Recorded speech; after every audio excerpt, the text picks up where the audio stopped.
Hey, good morning. I'm going to show you how we get someone started on speed training. This has changed over the years with how we implement it, and I think there's some value in seeing what this is all about and why it works.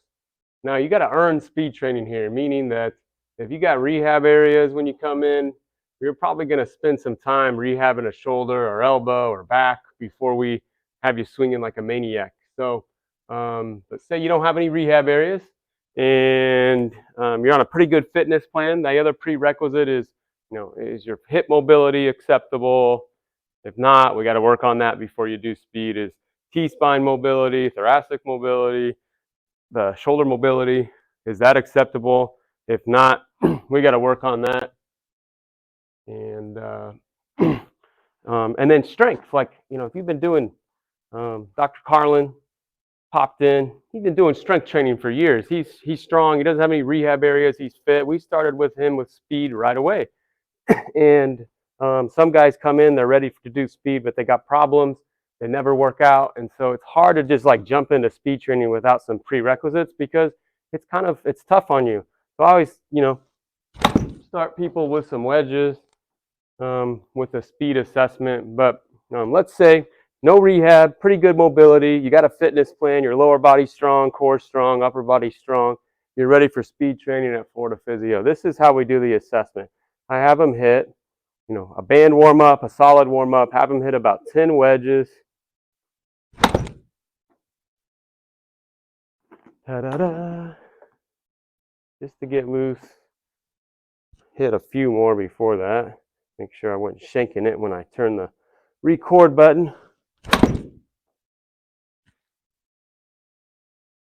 Carry 81. That's wedge 4. Let's go carry 98. Carry 90. Carry 100. Carry 91. Oh, it's in meters. I'm like, this is so funny. Let's change this. I had a kid from Italy in here last night, and he was confused. I was confused because he doesn't, like the rest of the world, Americans use yards. I don't know why we don't use meters, but I don't know what these mean. There's your carry 100. Didn't I just call that? All right. Hit about 5 more wedges. No lower body there. All right. Let's hit one full, which is 120 for me.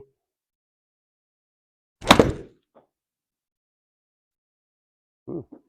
107. All right, so we hit the wedges, number 7, number 8.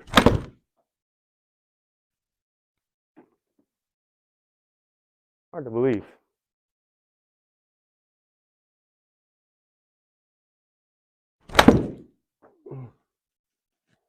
$101. Last one.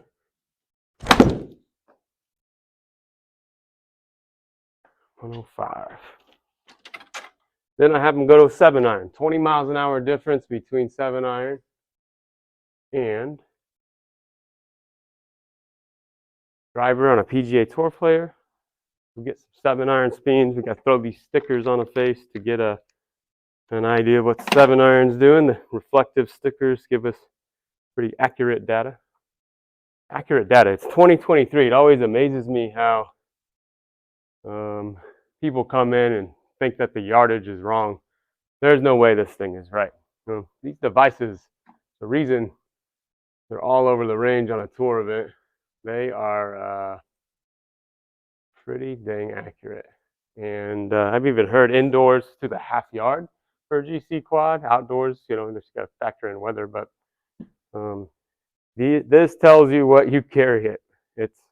It's sad to say, but you're not probably as long as you think.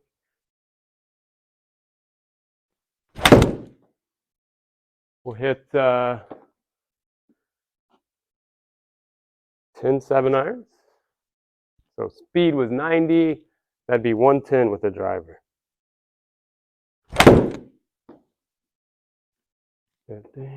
2.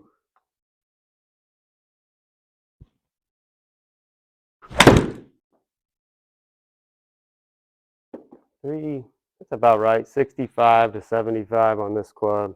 My favorite story is pro was in here. This gentleman came in as well, and probably a 15 or 20, and was like, "How far you hit your 7-iron?"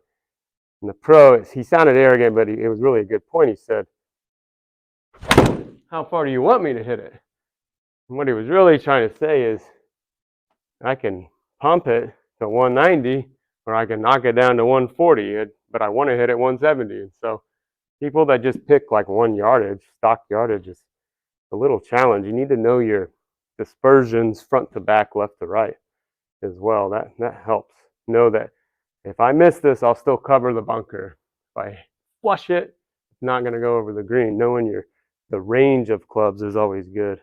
So this would be like harder 7-iron. Carried 184. And then if I want to go left to right, I would hit like the 165 one. Open it up. 164. Oh, I feel loose. So first thing I have people do is grab their driver. You got a sticker on the face. Illegal in tournaments, they DQ you. Rory Sabatini comes to mind. Bay Hill. Can't have a foreign substance on the face. It's a dumb rule. Golf has dumb rules all the time. Find a good golf ball. I'm gonna hit 5 drivers. So I'd have the player warm up. I'd say hit 5 stock drivers, and we would measure their average speed. 110. That kind of matches the 7-iron.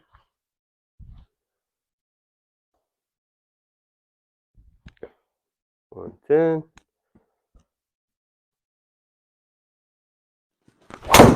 Missed it. 114. Tried to hit it hard for the camera before 6 a.m.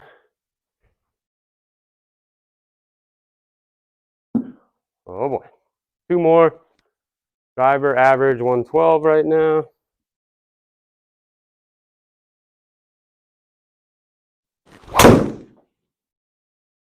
That's my stock shot. Hole cuts. If I hit it right to left these days, it's an accident with this club. 2 more.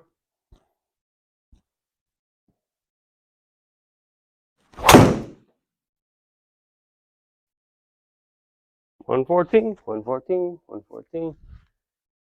Dabbled with the stack about this time last year. That thing is an animal. I got up to like 118 cruising, 123, 122 at my max. And I got long. I just don't practice enough to control that speed. Is like, could hit it everywhere. I don't think the club fit me that right either when I got up that fast. But this is more comfortable. And mid-am stuff in Florida, the courses I play, plenty of length. 1 more. Square one up.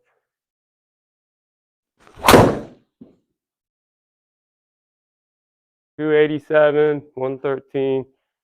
That's it. So then we go to max. I want to see what my top gear is. That's what speed training is. If I heard a thing from Doug Carlin, Tuesday was like, if you're training for the Tour de France or triathlons and you train at 23 miles an hour, you're going to be pretty good at 23 miles an hour. But if you train at 25 miles an hour, you're going to get faster. And so that's what speed training is.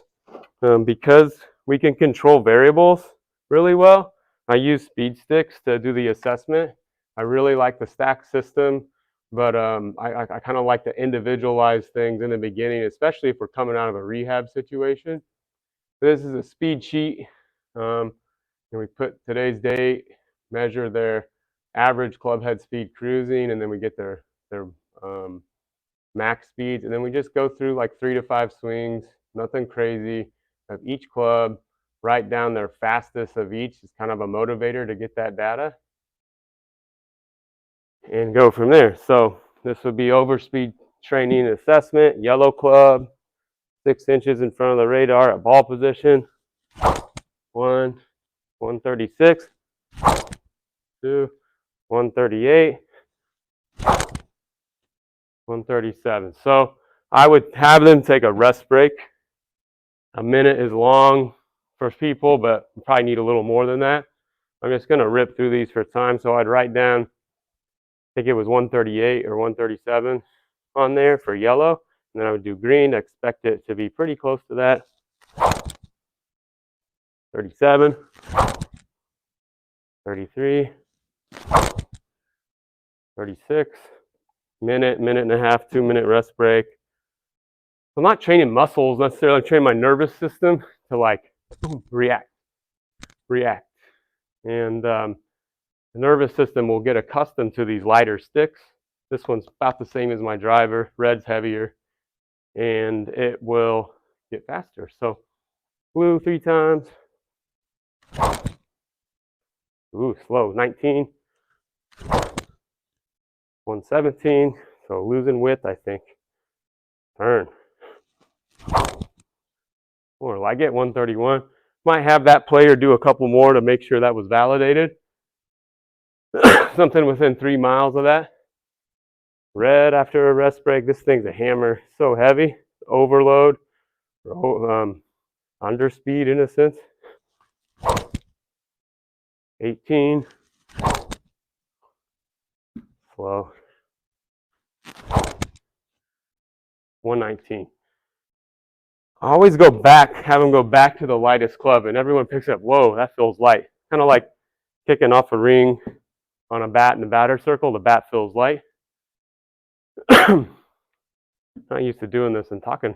The yellow club I got first, I got 138. I need to beat that number, so I have to go faster than what I initially did. And if players in here don't do that, we make them run to Ulmerton Road and back sprints. And the bad dad joke. So I got to beat 138 in 3 swings, and that takes my nervous system and kind of unlocks it. I went from a light stick to a heavier one, come back around to the light one, and see if I can beat my original number. My record with this is 154. That's not this year. 140, so I beat my number. Why not try to beat it again? 142. 141. All right, and then you got to practice speed training by hitting a ball. You got to measure it. So we got driver maxes set up. I'm going to act like with my buddies, we're playing a scramble, and someone just bombed one. Matt Ellis just hit one 320 down the middle, and I can't catch that, but I'm sure going to try because I've had a few Coors Lights, and it's fun to try to hit it past your buddy. So these are speed swings. They aren't going to look pretty. I might top one. All I care about is this freaking number. I don't care about anything here. Right here. Now, if I hit one 320, I'm going to mention it. But this is all I care about. I would expect 117. My average is 113, so I want to be, plus 3 or 4 of that cruising speed.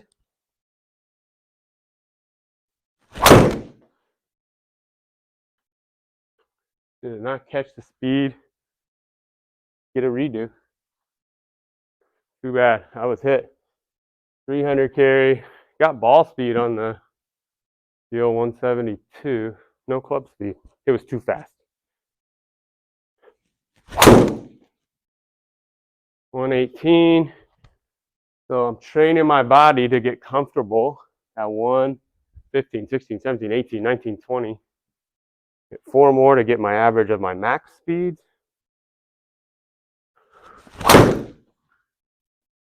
118.6. Ooh, hit that one. 308 carry. That might get Matt Ellis. 328. I got you, dude. Not in Florida. That's going to plop, not run out. But hit one. Hey, there you go. 121. Touched that number in a while. It's the stage, I guess. All right, so I got 3 balls in there. Cruising was 113 so far. Max speeds are 119. just training speed. That's one, the assessment kind of turns into treatment with this, at least in office. And that'd be one set. We might do 2 sets or 2 go-arounds on someone who's really conditioned and fit. But and we might hit a lot of balls at max speed and then come back and hit some cruisers. See if we can break 122.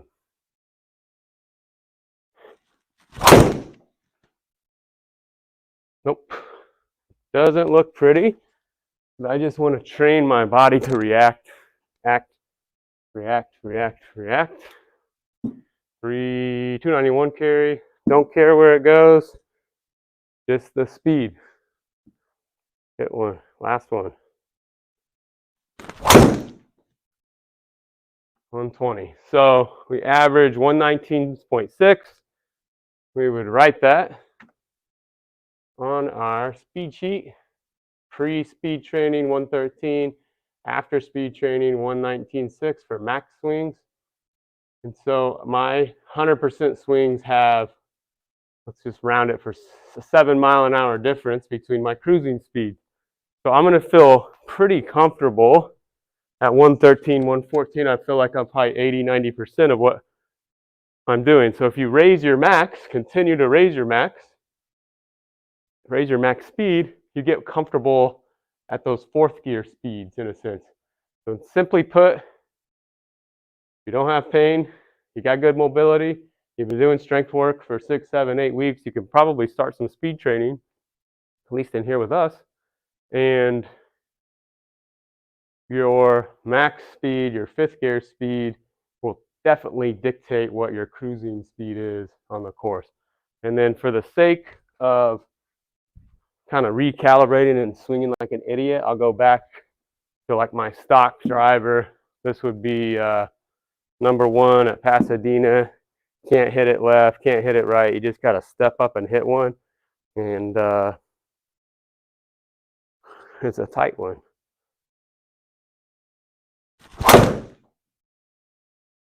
That would be in the fairway. And so I felt like I was going 75% there because it's a fairway finder. 112. That is speed training in a nutshell, how we assess it and track it. And there are certainly different protocols. I have bias towards super speed when we have to customize the protocol, especially coming back from an injury, especially when we're trying to kind of toggle things up and down. The stack got me the best results, and there's some great protocols in that if you want to invest in a stack with a radar and their app and their system. It's an awesome system as well. They both work, and thanks for watching. See ya.